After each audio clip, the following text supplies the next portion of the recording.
जंगल के एक पेड़ पर रानो चिड़िया अपने दोनों बच्चों गुड़िया और कोको के साथ रहती थी। रात का समय था, हवा हल्की चल रही थी।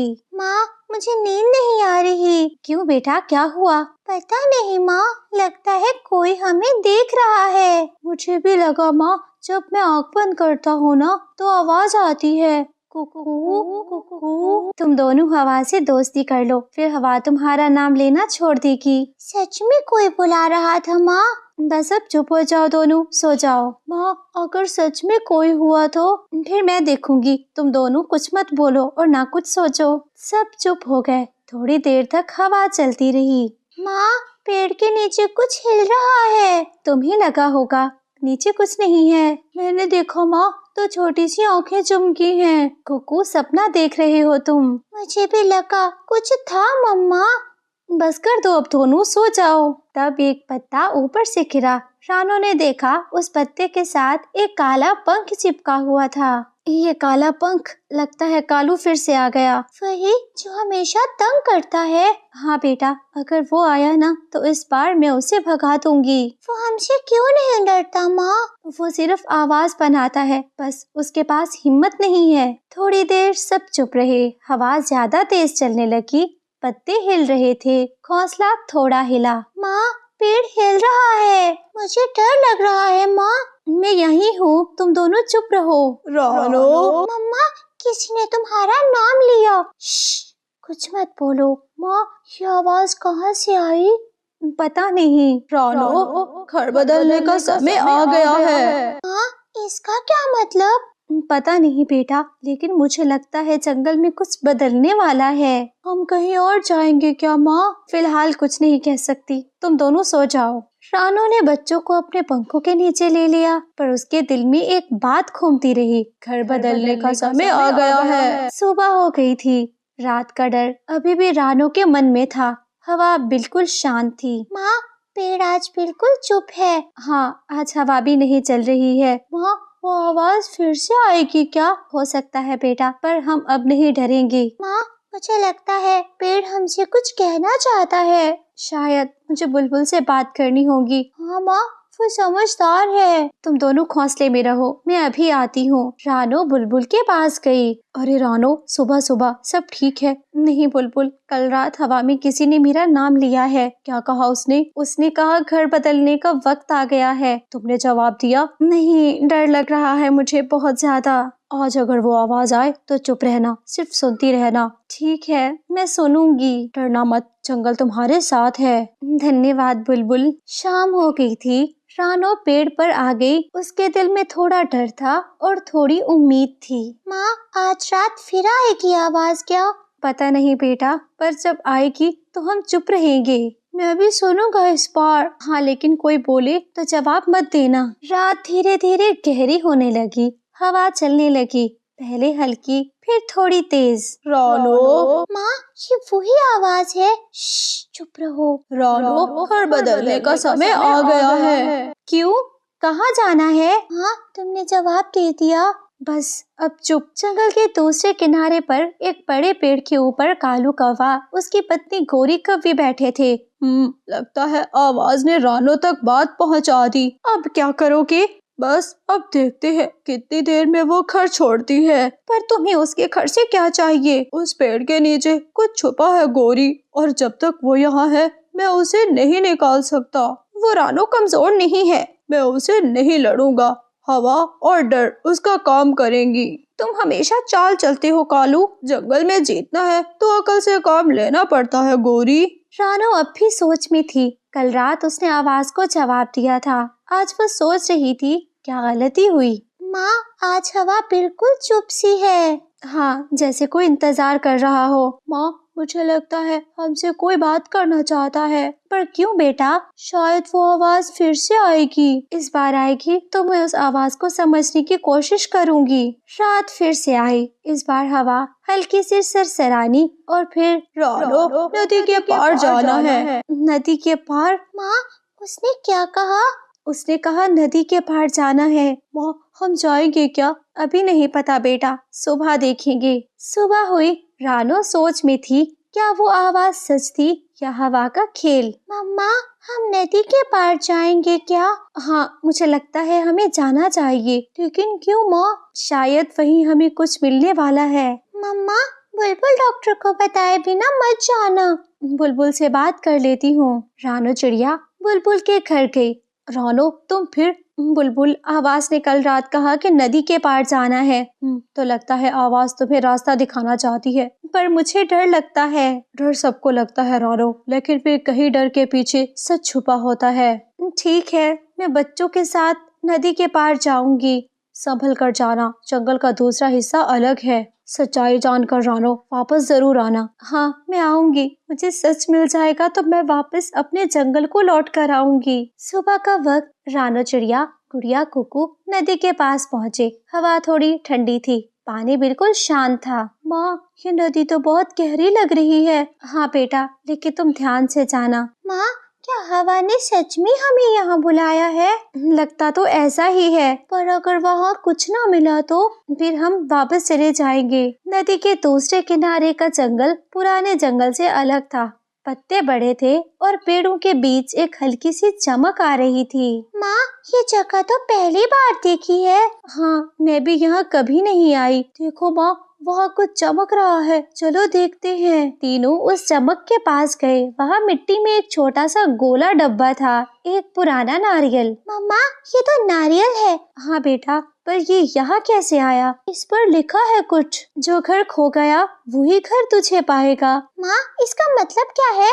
पता नहीं, पर लगता है ये किसी हवा ने लिखा है। उसी वक्त जंगल के एक पेड़ पर कालू कौवा, गोरी कवि उन्हें देख रहे थे। हो हो, मिल गया ना उन्हें नारियल। तुम्हें कैसे पता था ये वही जगह है? ये वही नारियल है जिसमें पुरानी शक्ति बंद है। जंगल के राज इसके अंदर छुपे हैं। पर अगर रानो ने उसे खोल लिया तो शक्ति उसके पास चली जाएगी और मुझे सिर्फ एक मौका चाहिए उसे रोकने का। तुम फिर से कोई चाल चलने वाले हो? बिल्कुल, आज रात जब हवा बोलेगी तो मैं भी उसके साथ बोलूँगा। शाम हो गई थी। रानो ने नारियल अपने घोंसले के पास रख दिया। हवा फिर से चलने लगी। माँ, क्या हमें इसे खोलना चाहिए? नहीं बेटा, जब तक समझ न आए इसे नहीं खोलना। मुझे लगता है यही घर बदलने वाली आवाज का मतलब था। रानो, फिर से उसे खोल दो। माँ, उसने खोलने का कहा है। चुप रहो, ये आवाज कुछ और भी कह रही है। जो घर खो गया है उसे जगाओ। जगाऊं कैसे? नदी के पानी से जगाओ। सुबह हो जाती है। सुबह में रानो के बच्चे उसी नारियल के पास बैठे थे। माँ, मैंने कल आवाज सुनी थी, वो कह रहे थे कि इस घर को नदी के पानी से जगाओ। हाँ बेटा, मैंने भी सुनी थी। नदी से पानी लेकर आओ और हम इस नारियल पर डालेंगे।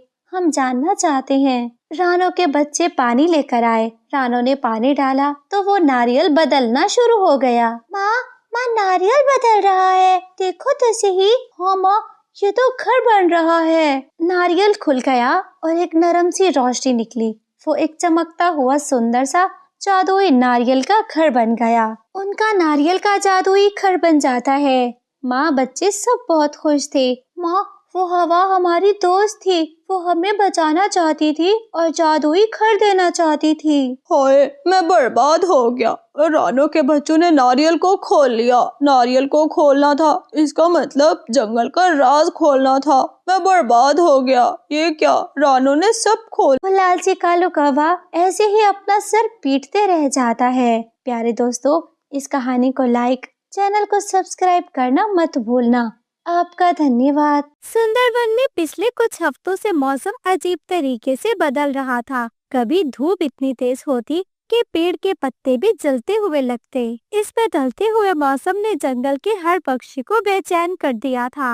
आसमान में भुल्ला चील अपने बड़े पर फैलाए घूम रहा था। ये पक्षी अब और कमजोर हो रहे हैं। बदलते मौसम में इन्हें संभालना मुश्किल होगा। और कमजोर शिकार मेरा आसान शिकार। भुल्ला की आंखों में खतरनाक चमक थी, जैसे वो किसी बड़े मौके का इंतजार कर रहा हो। नदी के किनारे शांत सी जगह पर रानो चिड़िया अपने दो बच्चों कुकू और गुड़िया के साथ अपना नया घर बनाने का सोच रही थी। इस बार रानो पुरानी तरह के घर नहीं, बल्कि वो मिट्टी और साथ में गीले पत्तों से घर बनाने का सोच रही थी। मिट्टी का घर अंदर से ठंडा होता है और जब तूफान आए ना तो ये सूखी लकड़ियों की तरह नीचे गिर जाता है, ना पत्तों की तरह बिखरता है। माँ, मिट्टी का घर नहीं गिरेगा क्या?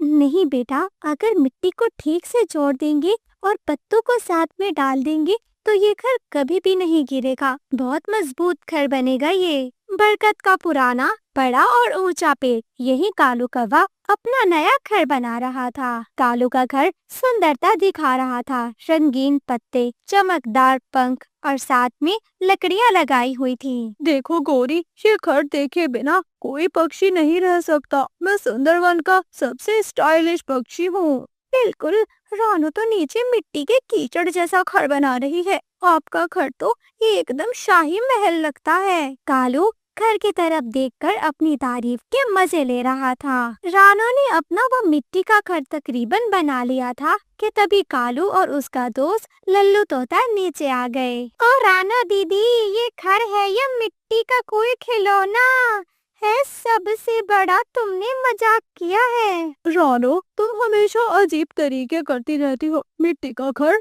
वाकई ये हवा में उड़ जाएगा या फिर बारिश आने पर नीचे मिट्टी से मिट्टी हो जाएगा। रानू ने एक पल के लिए रुककर दोनों को देखा और जवाब शांति से दिया। कालू भैया, दिखने वाला घर हमेशा मजबूत नहीं होता। समझ और सोच से बनाया घर ही मुसीबत से बचाता है। कालू और उसका दोस्त शांति से हंसते हैं और अपने महल की तरफ लौट जाते हैं। शाम होते ही हवा का रुख बदलने लगा। पेड़ जोर जोर से हिलने लगे। पत्तों की आवाज से एक अजीब सनसनाहट सुनाई दे रही थी। भुल्ला जी एक बड़ी पहाड़ी के ऊपर बैठकर हंस रहा था। आज कुछ घर जरूर टूटेंगे और जो नीचे गिरेंगे वो मेरा शिकार बनेंगे।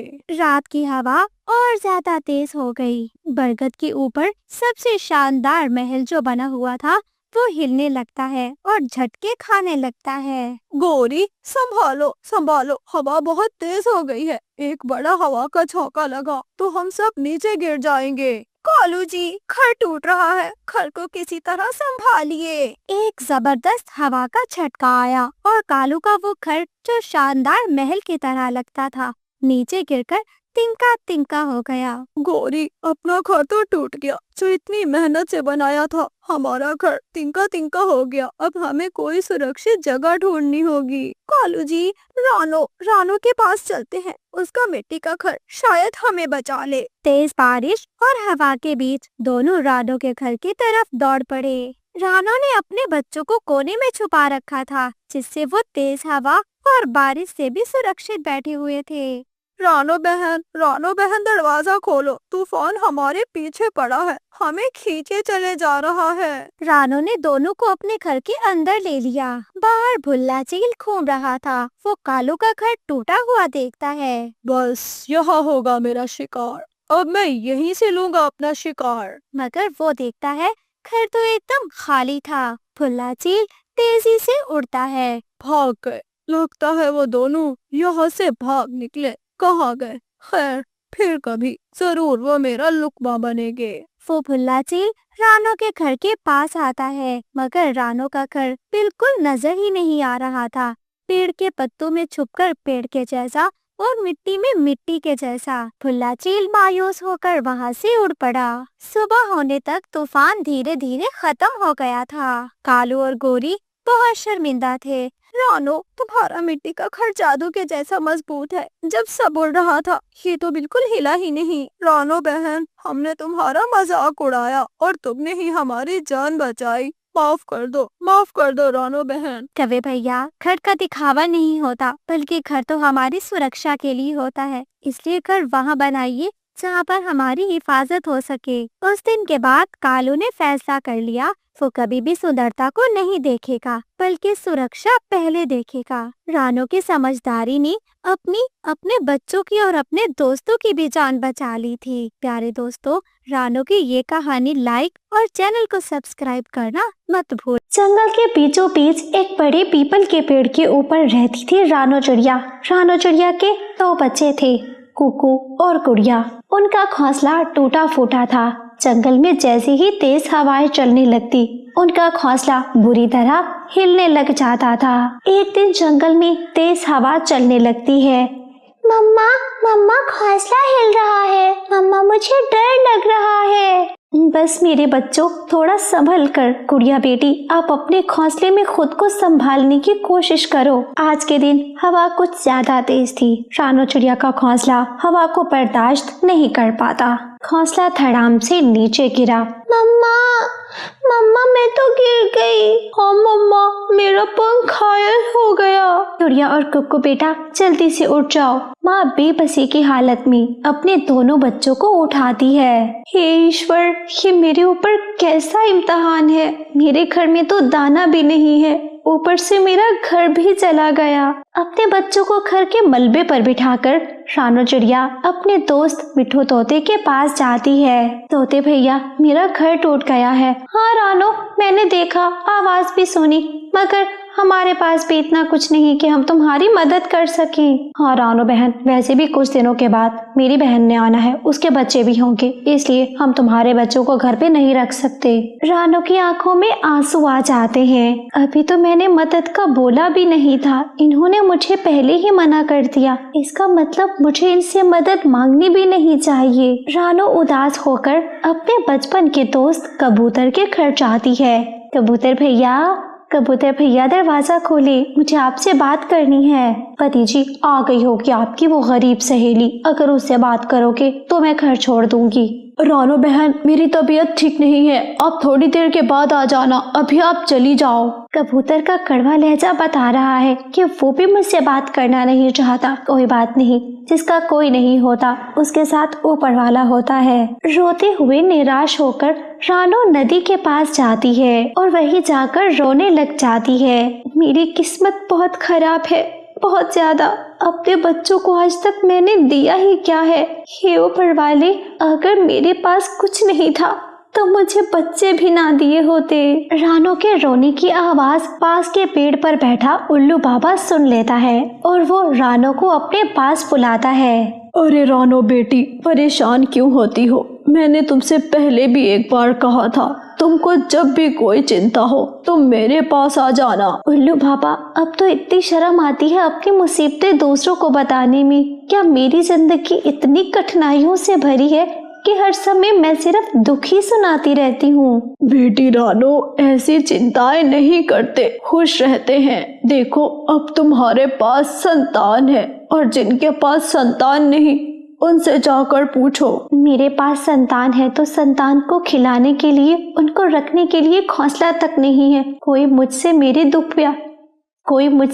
दुख भी आकर पूछे। रानो अपने घर जाती है, अपने बच्चों को पंखों में समेट लेती है। मेरे बच्चों, मेरे प्यारे बच्चों, मैं जंगल में जा रही हूँ। अपने बच्चों के लिए जरूर मैं घोंसले का सामान लेकर आऊंगी। मम्मा मैं भी आपके साथ जाऊंगी। हाँ मम्मा, मुझे एहसास है, हमें अपनी मम्मा के साथ काम करवाना चाहिए। रानो चिड़िया अपने बच्चों को लेकर घने जंगल में जाती है। वो घने जंगल में लकड़ियां इकट्ठी कर रहे थे कि तभी रानो को एक जगह कुछ चमकता हुआ दिखाई देता है। मम्मा, आप भी उसी तरफ देख रही हो ना जहाँ कुछ चमक रहा है? हाँ गुड़िया बेटी, मैं उसी तरफ ही देख रही हूँ। मैं जरा जाकर देखती हूँ। रानो ने जाकर देखा तो वहाँ कुछ बीज थे और वो बीज सोने की तरह चमक रहे थे। मम्मा, इसका मतलब हम तो अमीर हो गए। गुड़िया बहन, ऐसे नहीं सोचती, ये बीज किसी के नीचे गिर गए होंगे। रानो वो बीज लेकर सीधा उल्लू बाबा के पास आती है। उल्लू बाबा, समझ में नहीं आता ये बीज मुझे ही क्यों नजर में आए, और तो सब थे जंगल में, मगर इनको क्यों कोई नहीं देख पाया? क्योंकि बेटी रानो, ये सिर्फ बीज तुम्हारे लिए ऊपर वाले ने भेजे हैं। वो ये चाहते हैं आप खेती करो, मेहनत करो और अपने बच्चों को आप मेहनत करना सिखाओ। उल्लू बाबा, मैं बहुत मेहनत करूंगी। मैं सच में खेती करूंगी और अपने बच्चों को मेहनत और दया का सबक दूंगी। रानो वो बीज लेकर और अपने बच्चों को लेकर अपने घर के पीछे वाली बंजर जमीन की ओर जाती है। मुझे पहले हल चलाना होगा, पानी सींचना होगा बच्चों, फिर कहीं जाकर हम ये फसल उगाने के काबिल हो पाएंगे। रानो ने मेहनत की बीज बोया, पानी सींचा और अपने खेत का बहुत ध्यान करने लगी थी। सिर्फ 2 दिन के बाद रानो के खेत में खूबसूरत से पौधे हुए और उन पर अंडे लगे हुए थे। मम्मा मम्मा ये तो अंडे हैं, इसका मतलब हमने अंडे की खेती की है। गुड़िया बेटी, मैं तो जीवन में पहली बार देख रही हूँ अंडे के पौधे। क्या सच में अंडे की खेती हो सकती है? रानो और उसके बच्चे टोकरियां भर के अंडे तोड़ते हैं और वो अंडे जाकर मंडी में बेचते हैं। पक्षी वो अंडे खरीद लेते हैं। रानो के पास अब काफी ज्यादा पैसा हो गया था। पति जी, जानते हो वो जो चिड़िया कल तक इतनी गरीब थी, आज उसके पास जाकर देखो पैसा ही पैसा। उसके खेत जाकर देखो, अंडे की खेती की है उसने। हाँ, मैं भी सोच रहा हूँ कि मैं भी उसकी तरह कुछ न कुछ करूँ, मगर मेहनत मैं नहीं करने वाली। तो मेहनत मैं कौन सा करूँगा? हम रात में जाकर अपना काम मुकम्मल कर लेंगे। रात को वो पति पत्नी टोकरियां लेकर रानो चिड़िया के खेत में जाते हैं और रानो चिड़िया के खेत से वो अंडे तोड़कर टोकरियां भर लेते हैं। कालू जी, ये क्या? हमने तो अंडे तोड़े थे, ये पत्थर कैसे हो गए? गोरी, ये तो सारे पत्थर हैं, देखो तो सही, सारे के सारे पत्थर। उन्होंने जितने भी अंडे तोड़कर टोकरी में डाले थे वो सभी पत्थर में बदल जाते हैं। तभी वहाँ पर रानो चिड़िया भी उड़ते हुए आ जाती है। कभी भैया, आप चोरी करते पकड़े गए हो, देखो तो सही, अंडों को आपने पत्थर बना दिया। रानो ने जैसे ही उन पत्थरों को पंख लगाया वो दोबारा से अंडों में बदल गए। देखा आपने, ये खेती मेहनत और ईमानदारी से उगाई गई है और इस पर बहुत मेहनत, दया और साथ में दिल से काम किया गया है और इस पर आप जैसे लोगों को दूर रखा जाएगा और आप जैसे लोगों के साथ ये लेन देन भी नहीं किया जाएगा। तब वे बहुत शर्मिंदा थे और आज रानो चिड़िया का पूरे जंगल पर राज था, मंडी में भी उसी का राज था। रानो की अंडे की खेती पक्षी शौक से देखते थे। प्यारे दोस्तों, अगर आपको भी रानो की अंडे की खेती अच्छी लगी हो, कहानी को लाइक, चैनल को सब्सक्राइब करना मत भूलना। आपका धन्यवाद।